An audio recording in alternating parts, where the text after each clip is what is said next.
Hello everyone, welcome back to the AI Academy's Python for Data Science course. In this lecture we will continue working on our second case study on regression model. In this case study, we're diving into a problem focused on predicting the price of pre-owned cars. Let's jump right into the problem statement. The ABC Motors is an e-commerce company that acts as a mediator between parties interested in selling and buying pre-owned cars. They have a lot of data from previous sales and want to use this data to predict the price of cars, making transactions smoother and quicker for both buyers and sellers. Our goal is to develop a model that can predict the price of a pre-owned car based on various features of the car. This will help ABC Motors ensure that the price they suggest is fair and helps move cars quickly. If the price is right, the seller will get a good deal, and the buyer won't feel overcharged. This makes the whole buying and selling process efficient and satisfying for both parties. First of all, let's create a copy of our data with deep equals true so that whatever changes we do with our new data does not get reflected to the original data. This is done with the purpose that if we do some mistake, we can go back to original data again. Next, we will check the basic information of the data frame with the .info method. And we can see that there are 50,001 entries with 19 columns and the type of data for each column. And we can see that the variables like vehicle type, gearbox, model, fuel type, and not repaired damaged have some missing values which we be handling later in the lecture. And we can also see that there are 6 columns which are of int 64, and 13 columns are of object data type. Now, let's summarize the data using the describe function. We can see a summary for only a few variables, and some variables are not shown completely. To fix this, we can adjust the display settings in Pandas. The first step is to get rid of the scientific notation in the summary. We'll use the setOption function in Pandas to achieve this. So, by setting the display.float_format option, we ensure that all float values are displayed with 3 decimal places.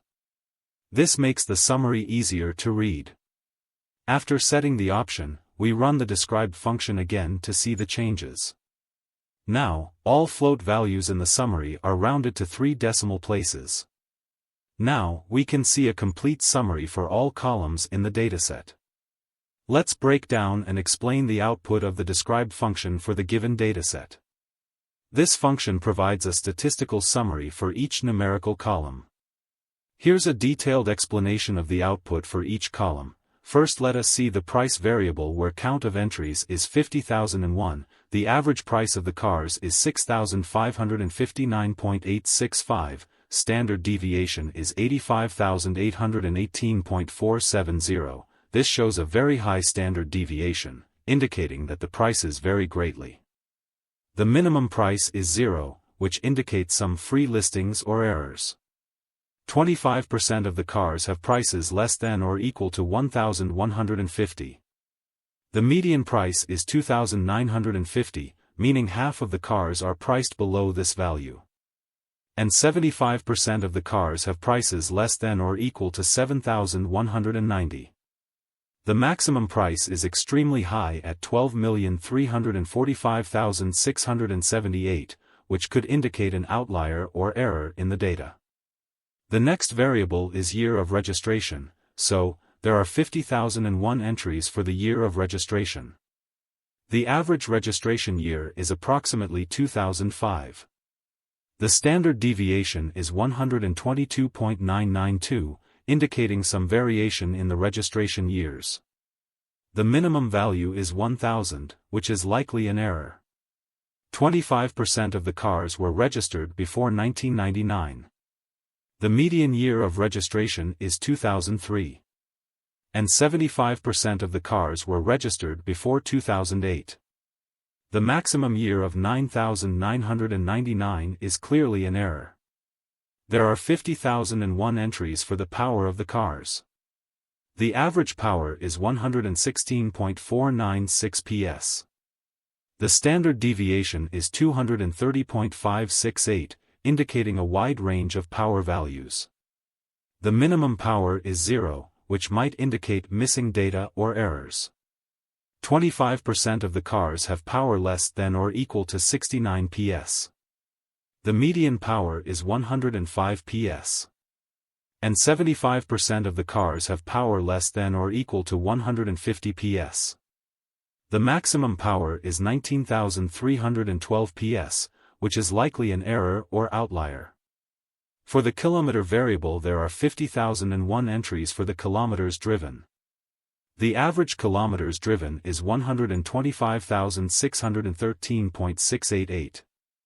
The standard deviation is 40,205.234, indicating variability in the distances driven. The minimum kilometers driven is 5,000. 25% of the cars have driven less than or equal to 125,000 kilometers. The median kilometers driven is 150,000. And 75% of the cars have driven less than or equal to 150,000 kilometers. The maximum kilometers driven is 150,000, which is the same as the 75th percentile, indicating a possible cap or common reporting limit. The next variable is month of registration. There are 50,001 entries for the month of registration. The average month of registration is approximately June. The standard deviation is 3.711, indicating a spread in the registration months. The minimum value is 0, which could indicate missing data or errors.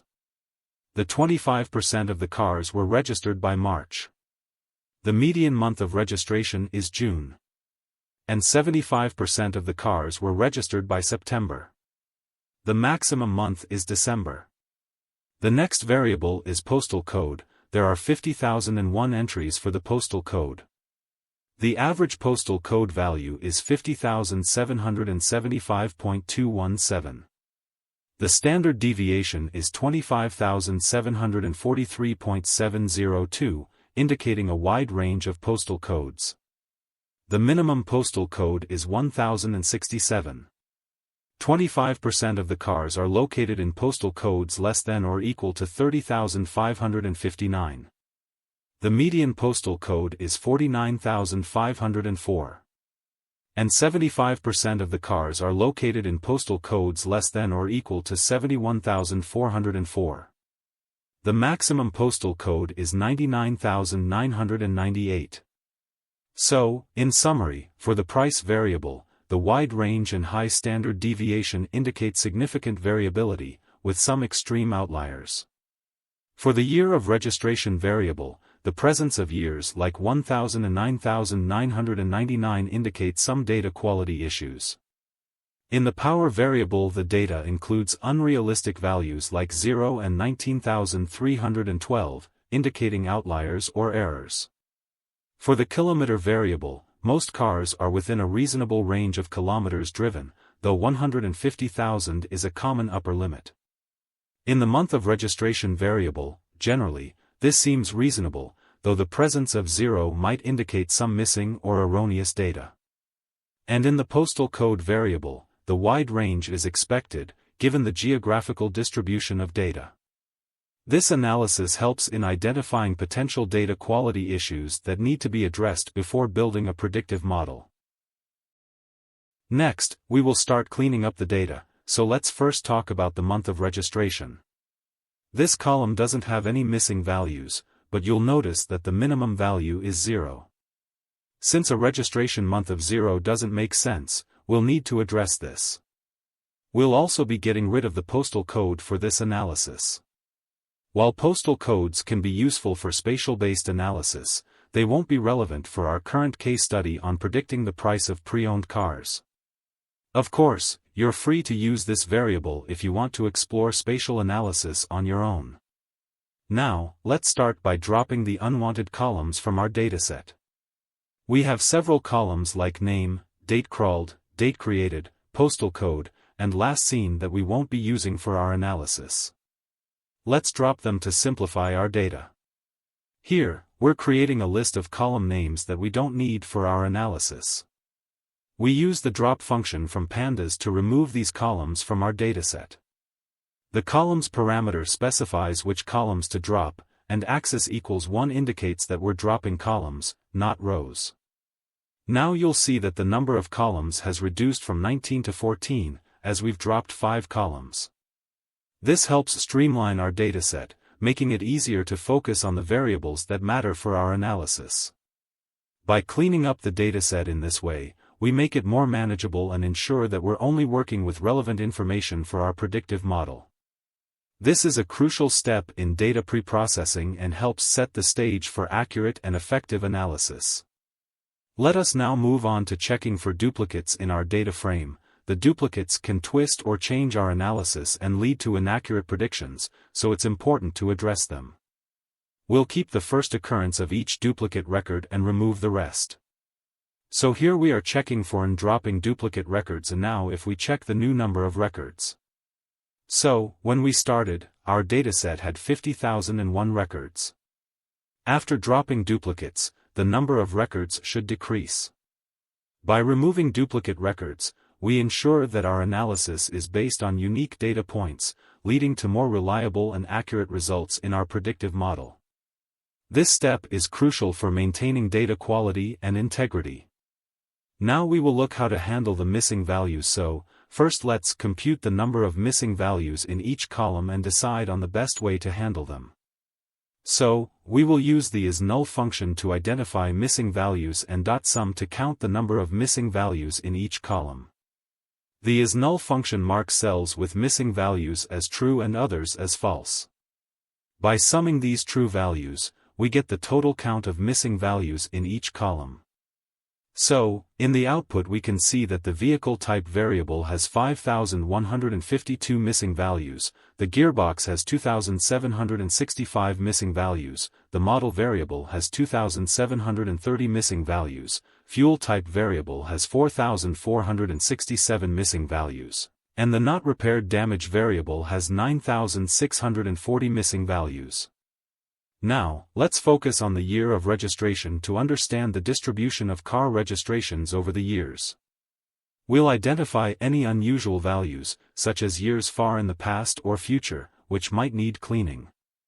First, let us count the number of registrations per year. We will use the value_counts function to get the number of cars registered each year, sorted by the year. The value_counts function counts the occurrences of each year, and sort_index sorts these counts based on the year index. And this command prints the number of registrations per year in ascending order of the year. The year 1000 is clearly incorrect. And the entries like 7,500 or 9,999, possible future entries, unlikely to be correct. Let's filter out the unusual years and keep only the relevant data. We'll consider car registrations between 1900 and 2024 as reasonable. So, we filter out years that are outside the range of 1900 to 2024. And then we print the count of registrations per year after filtering to ensure the data is clean. So, we've identified that there are some records with future years or very old years that don't make sense for the purpose of our analysis. We'll need to clean these records to ensure the integrity of our data. First, let's identify how many records have unusual year values, either too far in the future or too far in the past. Future_years_count variable counts the number of records where the year of registration is greater than 2018. And the past_years_count variable counts the number of records where the year of registration is less than 1950. So, in the output we can see that records with year of registration greater than 2018 is 2 and the records with year of registration less than 1950 is 29. So, since the number of records with these unusual year values is very small, we'll remove them from our dataset. Now, we'll also visualize the relationship between the year of registration and the price using a scatter plot. This will help us understand if there are any anomalies affecting our data. So, we'll filter our dataset to only include records where the year of registration is between 1950 and 2018. This scatter plot visualizes the relationship between the year of registration and the price of pre-owned cars. Here, x-axis represents the year when the car was registered. The range is from 1950 to 2018. And the y-axis represents the price of the car. The scale goes up to 1.2 times 10 to the power of 7, which is approximate 12 million. The observation shows that the majority of the points are concentrated near the lower price range, almost close to zero. This indicates that most cars are priced lower, with many prices hovering close to zero. This clustering suggests that there are a lot of cars with relatively low prices. Plus, there are several points that are significantly higher than the rest, indicating outliers. These high-value points could be errors or could represent rare and very expensive cars. Particularly, there are few points close to or above 10 million. These are likely to be anomalies or incorrect data entries, as such high prices are uncommon for most pre-owned cars. The red line represents a regression line fitted to the data. The almost horizontal regression line suggests that there is no strong linear relationship between the year of registration and the price. In other words, the year of registration alone does not seem to significantly affect the price of the car in a linear fashion. The scatter plot shows that the outliers are significantly influencing the plot's appearance. These extreme values are causing the regression line to be almost flat, implying that they might be twisting the analysis. The presence of outliers indicates a need for further data cleaning. Specifically, removing or investigating these outliers would provide a clearer understanding of the true relationship between the year of registration and the price. Next, let's look into the price variable to understand its distribution and identify any anomalies. We will start by using the .value_counts function on the price column to see the frequency distribution of different prices. And then we are sorting these values in ascending order helps to understand how many times each price point occurs. The left side of the resulting output represents the unique prices of the cars, while the right side shows how often each price appears. This approach reveals the range of prices and helps to identify any common or rare price points. We can see that the range of prices is quite large, indicating significant variability in car prices. This variability is expected, but extreme values, especially at the lower and upper ends, can distort our analysis. The prices equal to zero, while theoretically possible if someone wants to give away a car, generally don't make sense for the purpose of our model. Such values are likely errors or placeholders and need to be addressed. To create a robust model, we need to focus on a more practical range of prices that represent typical car sales. Extremely high or low values can impact the model, leading to less accurate predictions. Now we will clean the price data by removing extreme values. We will remove prices that are unrealistically low, like 0, and possibly set an upper limit to exclude extremely high prices that are outliers. After filtering, we re-examine the distribution to ensure that we have a workable range of prices. This step is crucial for building a model that generalizes well to new data. Now we will visualize the price distribution by creating a histogram of the cleaned price data. Helps to visualize the distribution and understand the central tendency and spread of car prices.